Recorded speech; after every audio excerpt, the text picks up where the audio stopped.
मुझको मेरा अधिकार मिले, अधिकार मिले, अधिकार मिले, अधिकार, अधिकार, अधिकार। लेकिन अगर इधर से ना को सरकारी अस्पताल ले गए या जेल को ले गए तो इसी को तो रोकना चाहते हैं, लेकिन अब मेरी जिंदगी में सबा नहीं, क्षमा है। तुम दोनों बहनों में क्या है जो लट्टू बना लेती हो? अब वो तुम्हारा लट्टू हो गया। अम्मी ये मेरी प्रॉब्लम है, मैं ही सुलझाऊंगी। ये खा खाकर आपका कोई साथी सरकारी गवाह बन सकता है? आबिद साहब और पार्टी के दूसरे वर्करों को बचाने के लिए हमारी पार्टी हर झूठ बोलने को तैयार है। इससे पुलिस मिसलीड हो जाएगी, केस कमजोर हो जाएगा और आबिद साहब और उन सब लोगों को जमानत मिल जाएगी। ठीक है गौर साहब, मैं पार्टी के दूसरे लोगों को पूछ के बताता हूँ कि फायरिंग में इन्वॉल्व लोगों को बचाने के लिए पार्टी दूसरे वर्गों को गिरफ्तार करा सकती कि नहीं। मेरी बजाय कोई दूसरा गिरफ्तार हो इसलिए बात आपकी नहीं, बात उनकी है जो लोग जेल में सड़ रहे हैं। अगर उनका इलाज बाहर नहीं हुआ तो वो मर जाएंगे। गौर साहब, मुझे आपकी सब मंजूर है। चलिए आबिद साहब, everything will be all right अगर आपकी पार्टी इस गेम प्लान पर चलती रही तो।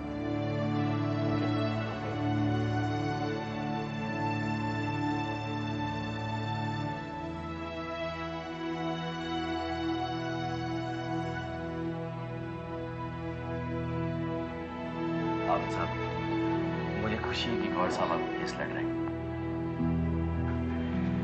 इस केस के लिए गौर साहब आपका केस लड़े, ये इंपॉर्टेंट है, मैं इंपॉर्टेंट नहीं।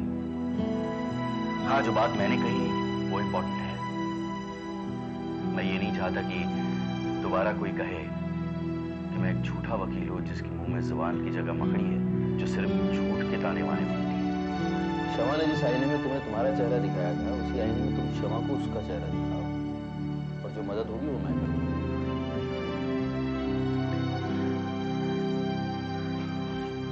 मैं चलूं?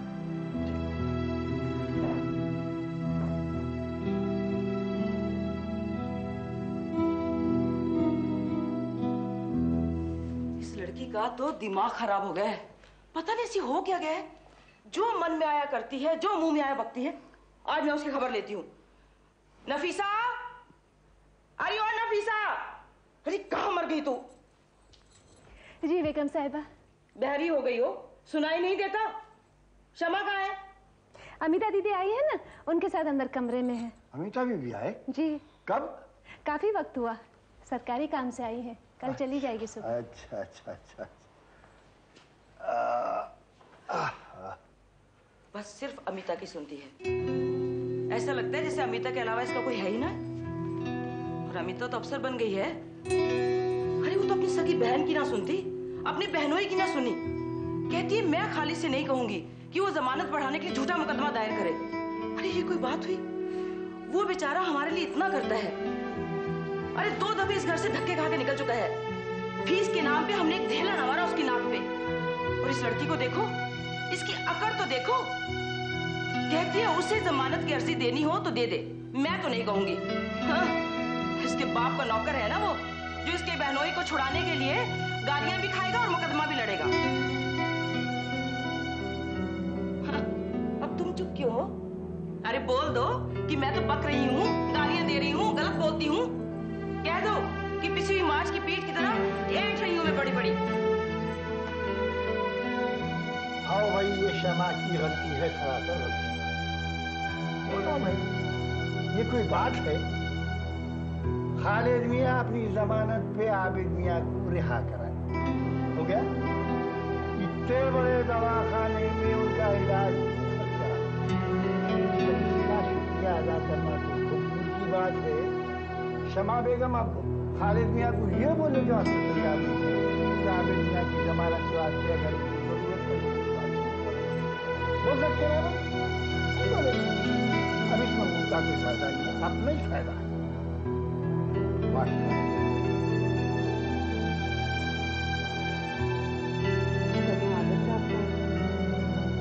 खालिद का एहसान चढ़ेगा उन पर चढ़ेगा। मैं मानती हूँ, पर मैं नहीं बात नहीं समझती। क्यों समझ नहीं? इस बात में ऐसा है क्या कि मैं ना समझ पाऊँ? बात में नहीं, मेरी पोजीशन में है। जिस पोजीशन में मैं हूँ उसमें मैं किसी से कुछ मांग नहीं सकती, मैं किसी को कुछ दे नहीं सकती,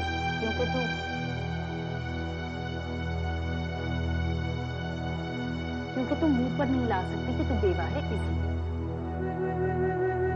हाँ, किसी से ये नहीं छुपा कि उसने आबिद साहब के लिए जो कुछ किया वो कहे न कहे मुझे सामने रख कर किया है, मगर उस पर मेरा कोई हक नहीं और अपने पर मैं उसका कोई हक बनने नहीं दूंगी। मतलब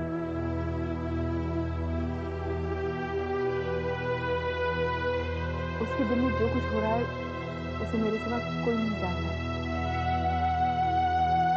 उसे मौका मिल गया है कि वो जबरदस्ती आबिद साहब को मेरे और उसके बीच में ले आए ताकि मुझे उसे बोलना पड़े जो मैं नहीं चाहती। अरे बोल लेगी तो क्या हो जाएगा? फिजिकल टच नहीं है ना। फिजिकल टच से ज्यादा है, यही बोलना हर चीज की शुरुआत है। नर्सिंग होम में जब भी वो होता है और मैं होती हूँ और कोई बात होती है तो सब मेरी तरफ देखते हैं और जब मैं उसे कुछ कहती हूँ तो मेरा चेहरा पड़ने लगता है बात सुनने के बजाय। मेरे हर एक लफ्ज में वो अपने लिए मानी ढूंढने लगता है। तो तू क्या करेगी? अपनी काल कोठरी में बंद रहूंगी। काल क्या क्या क्या करेगी? काल कोठरी नहीं तो क्या है? आदमी मदद न लेना चाहे और उसे लेना पड़े, बोलना न चाहे और बोलना पड़े। और जब बात करने को जी करे तो बात ना कर पाए।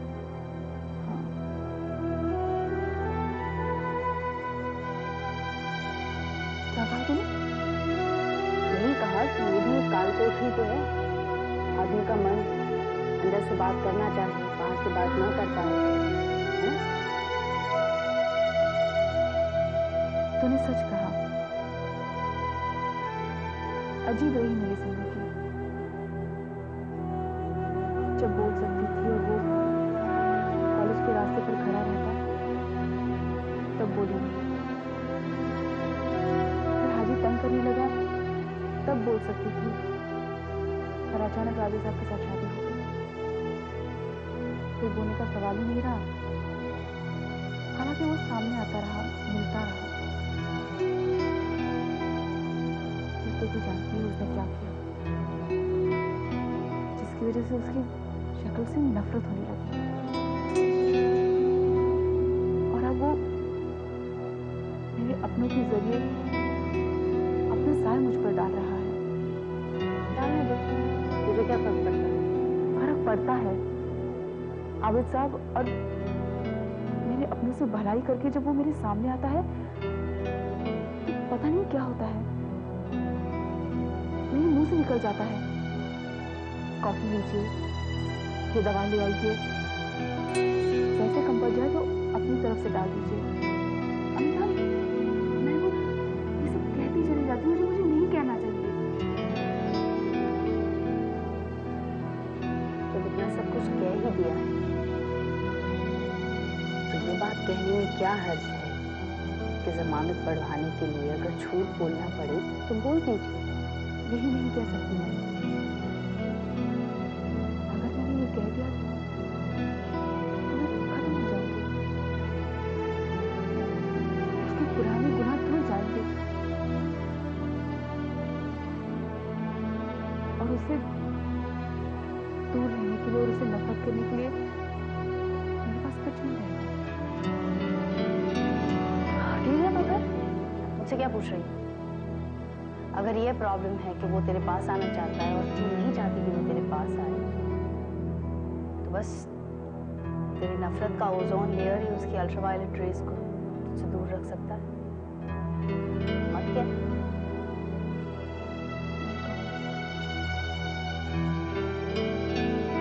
मैं चलती बात कीजिए आप।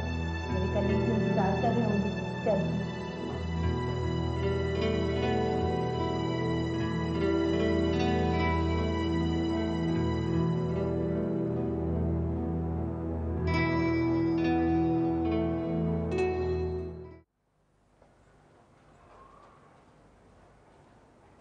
आदाब। आदाब। गौर साहब आए थे? आए थे। और आपके पार्टी के वकील ओ शर्मा साहब आए थे। क्या बोले तो? आपकी जमानत बढ़ाने के वास्ते इतनी देर काहे को लगा रहे? आपा ठीक कह रही है, मुकदमे में आगे क्या होगा ये बाद में सोचा जा सकता है। पहले आपकी बेल कराएं। इस हफ्ते आपकी बेल खत्म हो जाएगी। लेकिन प्रॉब्लम है। प्रॉब्लम बोले तो? जमानत बढ़ाने के लिए एक नहीं, इस बार कई झूठ बोलने पड़ेंगे। तो बोले ना। भाई पूरा का पूरा केस झूठा बनाना पड़ेगा। तो क्या हुआ? क्रिमिनल केसेस में सच्चे ग्राउंड्स पर कहाँ बेल मिलती है? झूठे ग्राउंड्स और झूठे सर्टिफिकेट्स देने पड़ते हैं। खालिद गौर साहब के साथ इस तरह के झूठे केस में पैरवी करने के लिए तैयार नहीं है, झिझक रहा है। वो कह रहा है पहले आप अपने जरा घर वालों से पूछ लीजिए। कह रहा है कि मैं झूठा केस बनाऊं फिर उसकी पैरवी करूं कि नहीं करूं। पहले भी तो जमानत किए थे ना, ऐसे ही तो किए। आप काहे को ऐसे बोल रहे हैं? आपा वो आपसे नहीं मुझसे पूछ रहे हैं। मेरे से काहे को पूछ रहे हैं? क्योंकि झूठा मुकदमा लड़ने पर मैंने उसे कहा था कि तुम जैसे झूठे इंसान को मैं जिंदगी भर माफ नहीं करूंगी। लेकिन ये मुकदमा तेरा न को, हमारा है। वो जवाब मुझसे चाहता है। काहे को? तेरी बात हमारे पे काहे को डाल रहे हो? वैसे ये मुकदमा गौर साहब लड़ेंगे ना? वो कौन है? उनका मातहत है ना? पापा उसने 50,000 रुपए की जमानत करवाई है और उसकी जायदाद की बिना पर आबिद साहब को जमानत मिली है। क्षमा ठीक कह रही।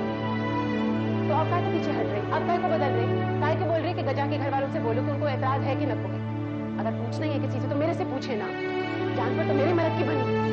अगर ये जमानत न हुई तो किसी का क्या जाएगा? मेरे मदद की जान जाएगी ना। क्या कह रही हैं आप? तो आबिद साहब सिर्फ आपके हैं, हमारे नहीं। और अगर वो इन्हें अपना नहीं समझता तो क्यों ऐसा कुछ करता है? कितनी दौड़ धूप की है उसने। अभी जो कुछ कहा है उसने वो सिर्फ मुझसे कहा है और सिर्फ इसलिए क्योंकि मैंने उसे ऐसा कुछ कह दिया जो उसने सुन तो लिया पर उसे सहा नहीं जा रहा। आप कुछ नहीं कहेंगे और ना ही आबिद साहब।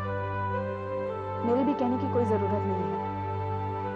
जो कुछ किया है वो अपने आप किया है और आगे भी करता रहेगा, क्योंकि उसने जो कुछ किया है किसी के कहने पर नहीं किया, यह है तो अपने दिल के कहने पर। काय को कुछ ना तो बोलते। मैं क्या बोलूं, मेरे पास बोलने के लिए कुछ है ही नहीं। मुझे गोली चलाने की, मैंने चला दी। खालिद को जो बोलना था उसने बोल दिया। अब बारी क्षमा की है, क्षमा बोली। तो क्षमा ने भी कह दिया है कि उसके दिल की उसके दिल पर छोड़ दो, तो दिल की दिल पर छोड़ दो, दिल में आएगा उसका। अब जोर बोल रहा है पूरा पीछे कर दो।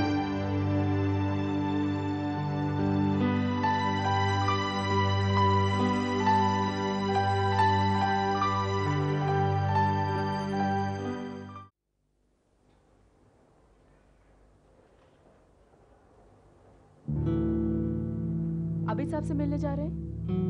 जी। वो स्पंज वगैरह कर रहे हैं तो थोड़ा रुक कर जाइएगा। जी। बैठिए।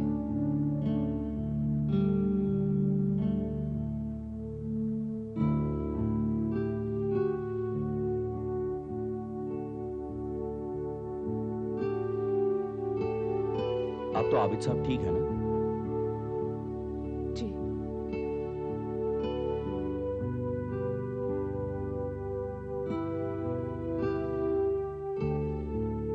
वो दवा मिल गई थी?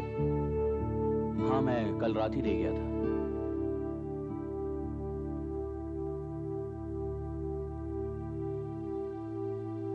आपको जल्दी है? अब हाँ, मुझे गॉड साहब से मिलना है उनके कोर्ट जाने से पहले।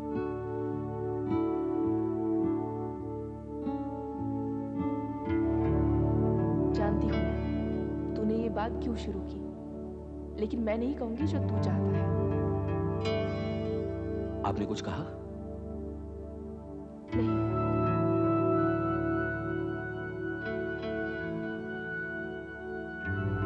इसने देख तो लिया होगा कि आबिद साहब की जमानत बढ़वाने के कागज हैं जो लेकर आया हूं।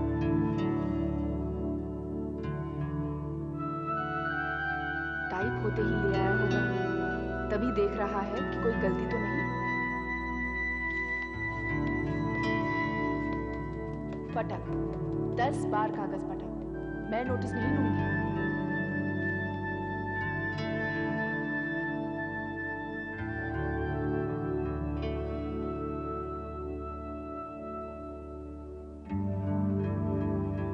जूनियर वकीलों की सच में मुसीबत है।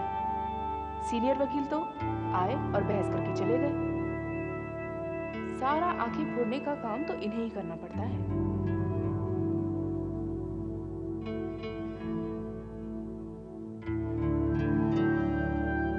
इसे मालूम है कि पार्टी के वकील और गौड़ साहब ने जमानत बढ़वाने के लिए झूठे ग्राउंड्स बनाए हैं, तो कह क्यों नहीं देती कि उनके बेसिस पर मुकदमा दायर कर दूं? अगर उसने ये शर्त लगाई है कि मेरे कहने के बाद ही मुकदमे की पैरवी करेगा, तो पूछ ले, मैं साथ बैठी तो हूं, कह दूंगी करो पैरवी।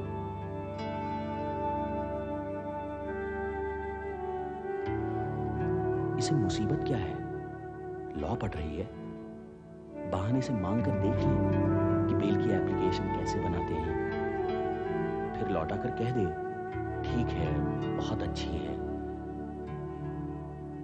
आबिद साहब की साइन कराकर फाइल कर दीजिए।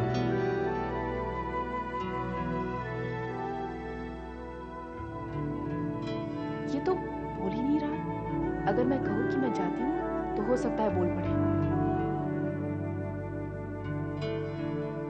ये तो जाने को है, अगर बात नहीं हुई तो मुकदमा बिना इसके हाँ किए दायर करना पड़ेगा।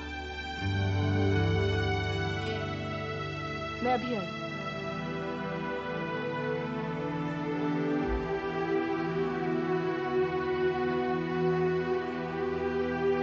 बहुत अच्छा किया कि बहाने से अंदर चली आई।